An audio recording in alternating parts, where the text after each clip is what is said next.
Assalamualaikum warahmatullahi wabarakatuh.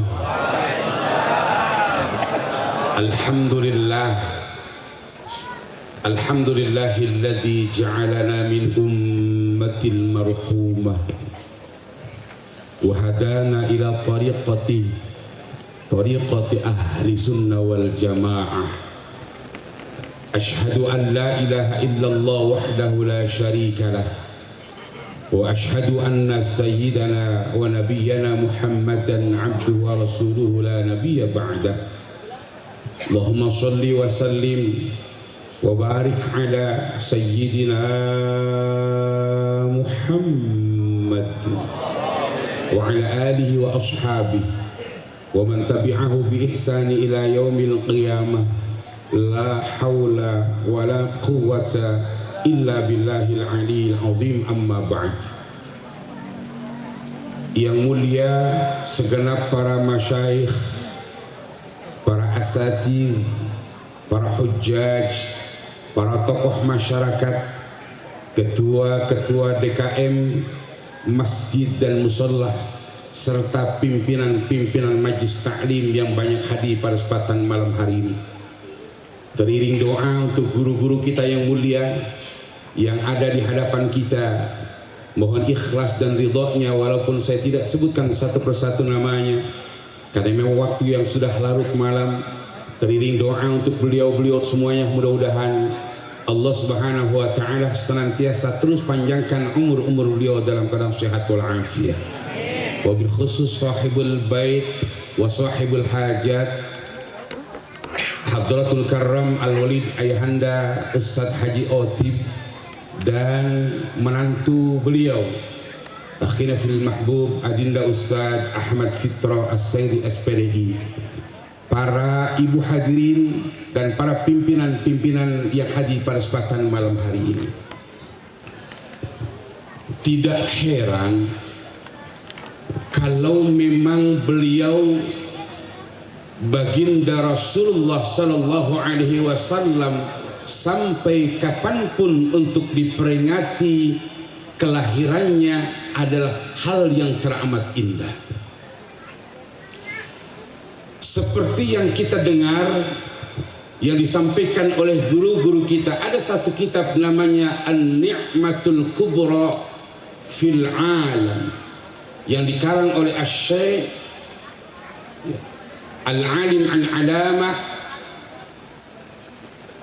ketika beliau Ibunda Aminah mengandung beliau baginda Rasul. Syekh Ibnu Hajar Al-Haytami Asy-Syafi'i Al-Baghdadi menjelaskan dalam kitab An-Ni'matul Kubra fil Alam, kata Ibunda Aminah ketika beliau hamil di bulan yang pertama, ja'a rajulun, telah datang di hadapanku seorang laki-laki. Yang laki-laki ini begitu tampannya, pakaian begitu indahnya, bau wangi sebegitu semerbaknya, yang wanginya ini tidak pernah akan didapatkan di tempat-tempat orang jual parfum. Ataupun mungkin orang yang jual parfum ini kelasnya sudah kelas internasional, ini parfum belum pernah diketemukan. Apa sebabnya? Karena parfum yang dipakai oleh laki-laki ini adalah parfum atau wangi-wangian yang beda bila dibandingkan dengan wangi-wangian yang ada di dunia. Dalam mimpi Ibunda Aminah ketika hamil yang bulan pertama, ketika beliau baginda Rasul sudah ada di dalam rahimnya, maka Ibunda Aminah bertanya, "Man anta?" Sebelum beliau bertanya, ini laki-laki datang. Ketika datang mengucapkan kalimat yang sangat indah. Apa kalimatnya? "Marhaban bika ya Muhammad." Ungkapan yang dilontarkan oleh seorang laki-laki ini bukan untuk Ibunda Aminah, tapi kalimatnya adalah marhaban bika ya Muhammad. Ibunda Aminah bertanya, man anta? Kalau bahasa orang Inggrisnya, saha eta? Eta terangkanlah. Inggris apa namanya? Ketika seorang laki-laki tadi ditanya oleh Ibunda Aminah dalam mimpinya, beliau berkata, ana Abul Bashar. Saya adalah babanya manusia. Artinya babanya manusia, beliau tidak lain tidak bukan adalah Nabi Allah Adam alaihissalam. Apa yang menyebabkan beliau Nabi Allah Adam datang ketika beliau Ibunda Aminah sedang hamil, ketika hamilnya masih dalam 1 bulan? Nabi Allah Adam hanya ingin menyampaikan berita gembira. Absyiri ya Aminah, aku akan menyampaikan kabar gembira buat engkau. Kabar gembira apa itu wahai Nabi Allah Adam?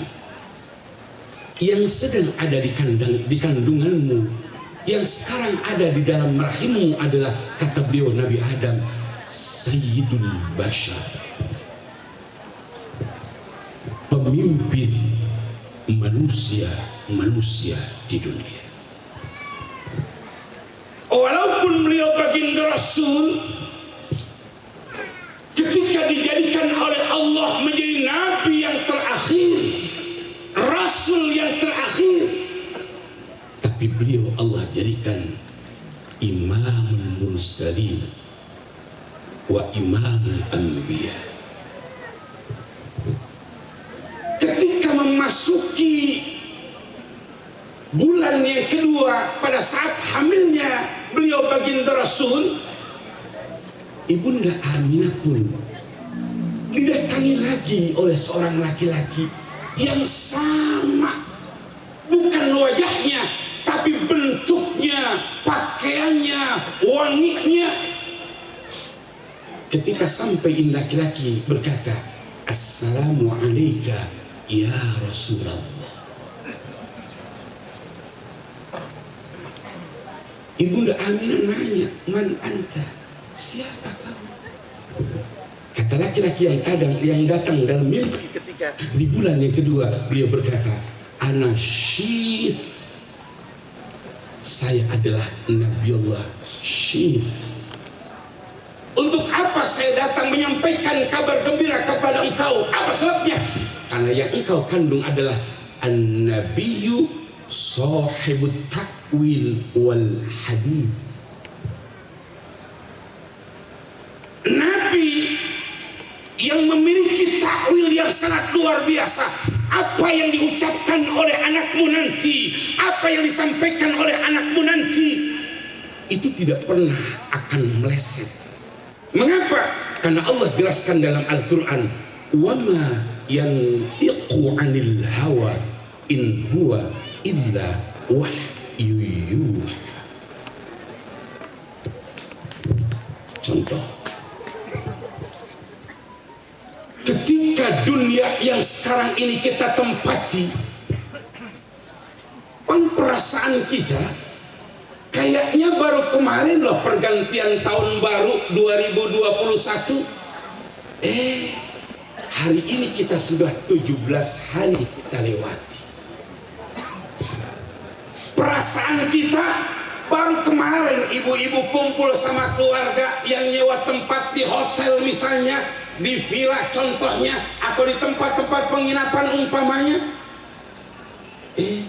Tahu-tahu kemarin kita kumpul lagi.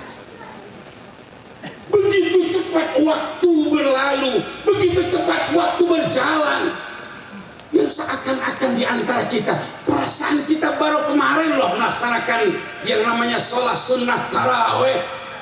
Tinggal menghitung waktu, bentar lagi musola Darul Bahraini akan dipakai perdana untuk melaksanakan sholat sunnah taraweh, yang kalau di masjid yang lainnya 23, ini musola khusus melaksanakan sholat sunnah taraweh 43. Dan aku ngapain?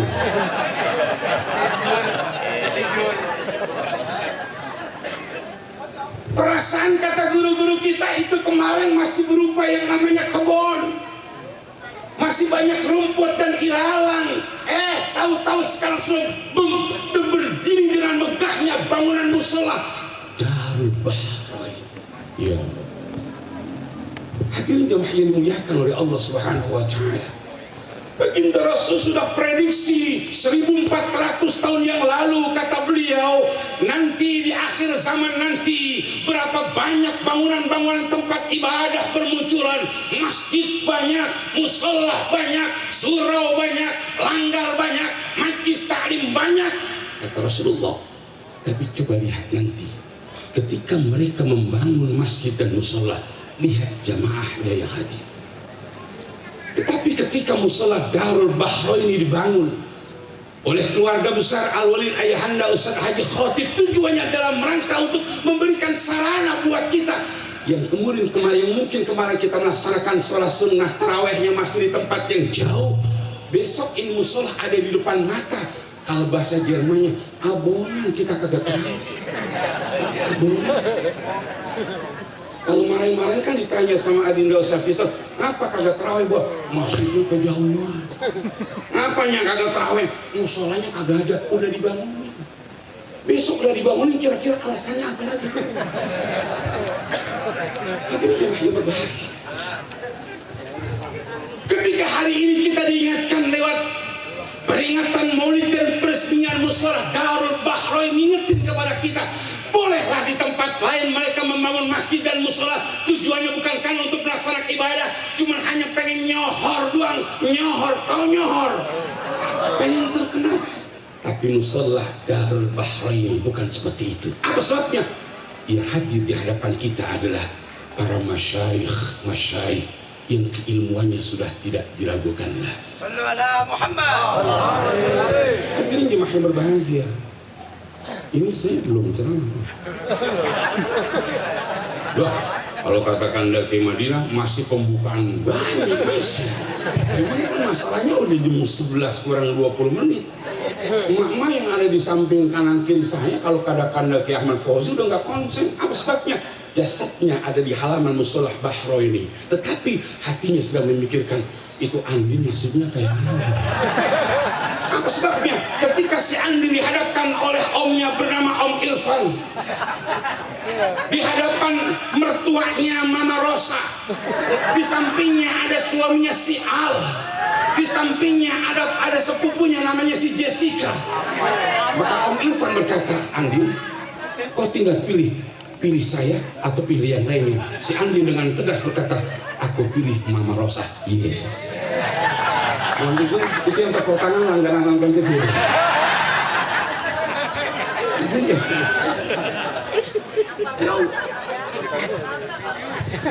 Sampai begitunya tuh ujian kita tuh di kehidupan sekarang ini. Berapa banyak di antara kita tidak pernah meneteskan air mata manakala kita mendengar cerita tentang baginda Rasul? Bagaimana di antara kita meneteskan air mata ketika mendengar para sahabat-sahabat baginda Rasul? Tapi begitu mudah dan gampangnya kita meneteskan air mata, cuman gara-gara ibu melihat ketika si Elsa dipisahkan dengan anaknya hasil dari hubungan si Nino. Bu, sampai di situ bu ya. Mohon izin gay cuma seringan loh itunya. Saya sih jarang lihat TV, cuman kadang-kadang nemenin bini begitu kan. Balik. Jadi apa yang sudah disampaikan oleh baginda Rasul nggak salah cuy.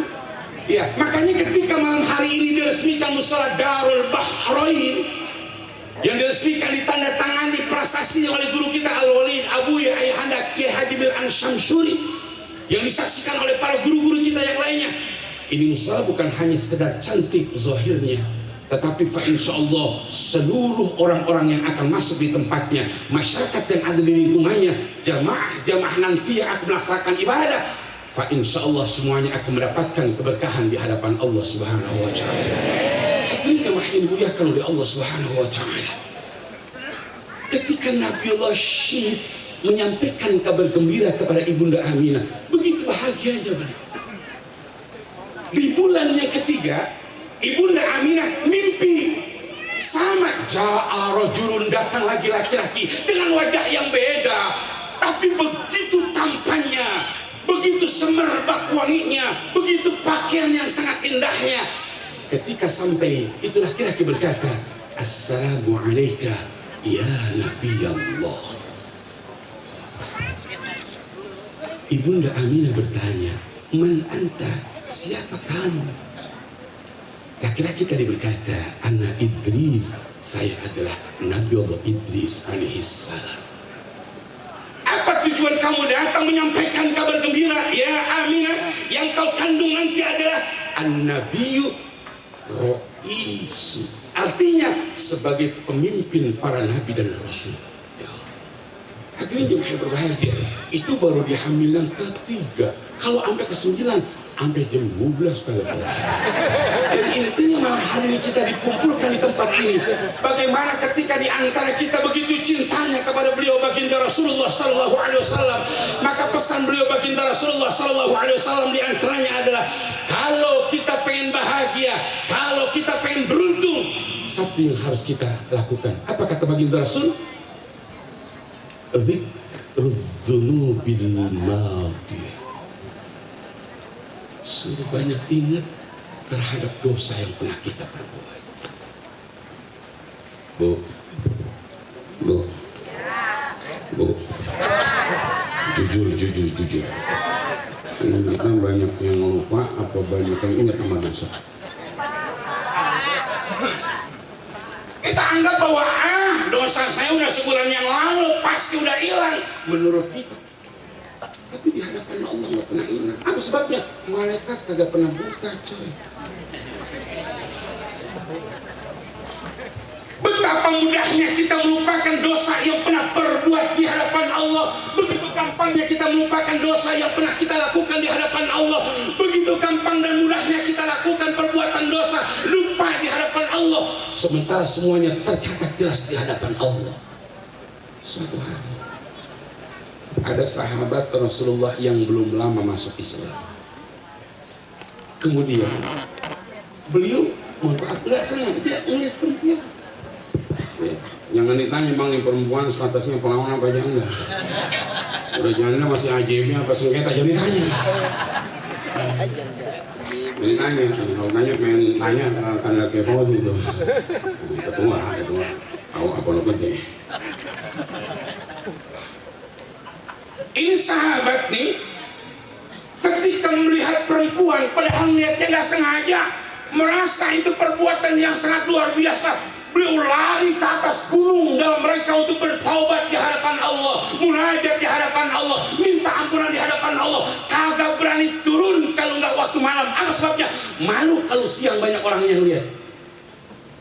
Sementara di antara kita, ketika kita tidak melaksanakan sholat subuh, ampun aja gitu. Beli nasi dulu kagak punya perasaan apa. Kadang-kadang pakai nambah lagi. Coba kemarin malam tahun baru, banyak loh di antara kita malam tahun baru, ya, ngobrol sama keluarga, sama teman, sama tetangga sampai jam 4. Sementara waktu subuh jam 4 lewat 20 menit mau tidur ketimbang dulu waktu subuh. Pagi-pagi dibangunin sama bininya, "Bang, abang kagak sembahyang subuh." Dengan mudah berkata, "Tenang nih, Allah tahu malam tahun baru."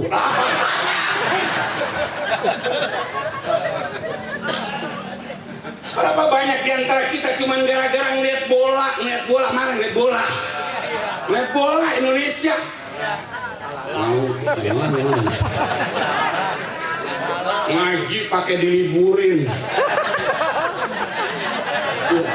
Pertemuan keluarga sampai ditunda. Ada orang-orang yang seneng tangan jagoan pertama emang kalah, ntar juga kedua tambah kalah. Munitin. Pas banget malam Kamis kalau misalnya. Pas banget malam Kamis antara Indonesia dengan Thailand pertama. Wah, di WA bacain Fatihah biar Indonesia menang. Bacain ratib dan tahlil. Ya Allah, munitin guru. Itu pas banget kita lagi mimpin acara. Dalam hati saya ngomong, Fatihah ini. Kalau di Fatihah menang, belum tuh kalau enggak kata gua agak mandi duanya begitu kan. Saya bilang tuh akhirnya enggak sama Fatihah. Alhamdulillah. Untung saya kagak Fatihain. Coba sebelum mimpin doa waktu itu, ayo kita baca Fatihah buat kesebelasan kita, mudah-mudahan menang. Coba kalau pas sudah saya baca Fatihah tahu kalah. Doanya kagak manjur. Untung.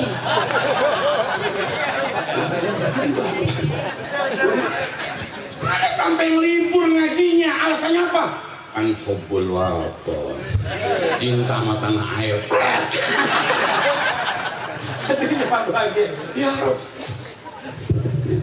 ketika baginda Rasul ingatkan kepada kita, jangan sampai di antara kita lupa terhadap dosa. Ini sahabat pernah berbuat dosa kecil, dosanya cuma ngeliat perempuan nggak sengaja. Merasa itu perbuatan yang sangat luar biasa. Kalau pagi naik ke gunung, kalau sore kagak ada orang, dia turun ke bawah, ngapain? Nyari buat perbekalan nasi. Baginda Rasul disampaikan kabar oleh malaikat Jibril. Ya Rasul, ada apa Bil? Ada umatmu yang lagi ngumpul. Di mana? Sampai musola Darul Bahra ini. Kan belakang masih seru itu ya. Malaikat. Kemudian Rasul tanya mengapa? Masalahnya gini Rasul ya. Akhirnya baginda Rasul ngutus dua sahabatnya, sahabat Abu Bakar dan sahabat Umar. Ringkas cerita berangkat di jalan itu di mana? Ada di gunung sana. Nanya sama pengembala, Bapak pernah melihat nggak orang kiri sini begini? Dia biasanya turun sore. Kalau sih nggak bakal turun. Takut kepada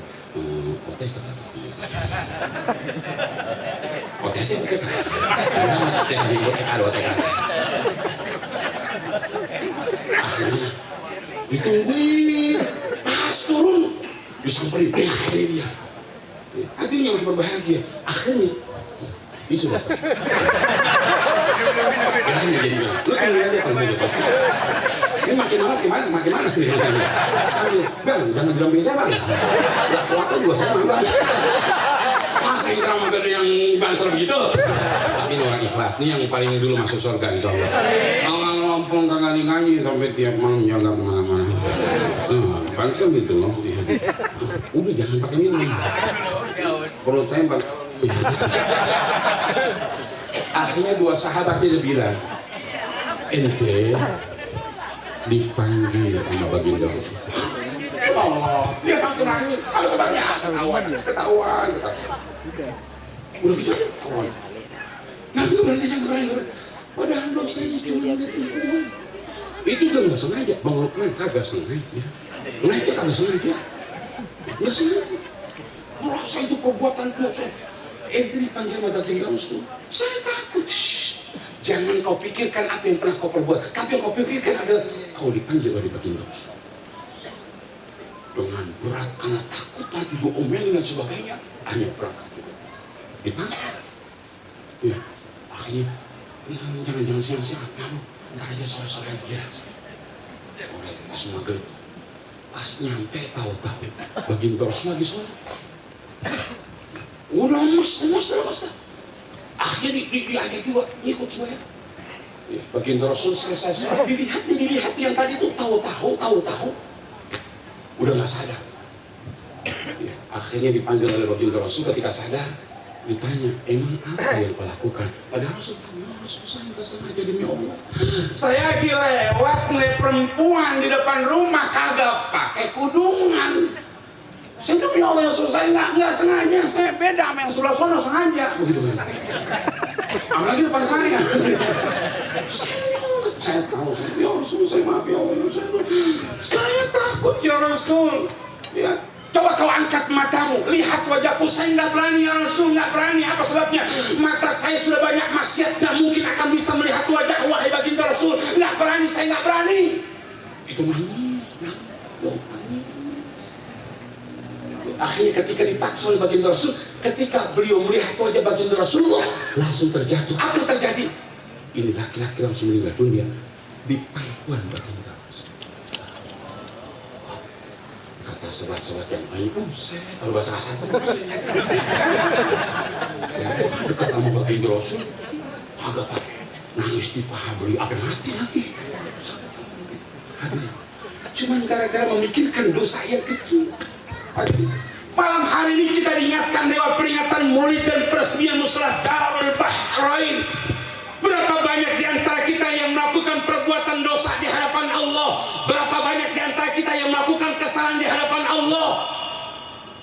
begitu mudah dan gampangnya kita melupakan apa yang telah kita lakukan di hadapan. Belum terlambat untuk kita kembali kepada Allah. Kita berharap mudah-mudahan dengan kumpul kita di tempat ini, ya Allah, apapun kesalahan kita, apapun dosa-dosa kita, dengan keikhlasan kumpul kita di tempat ini, fa insya Allah semua kesalahan dan dosa kita akan mendapatkan ampunan di hadapan Allah Subhanahu wa Ta'ala. Maka jangan pernah jauh dari majlis ta'lim, jangan pernah jauh dari tempat-tempat ibadah, terkhusus Anda jangan salah ketika memilah dan memilih akidah dan memilih organisasi.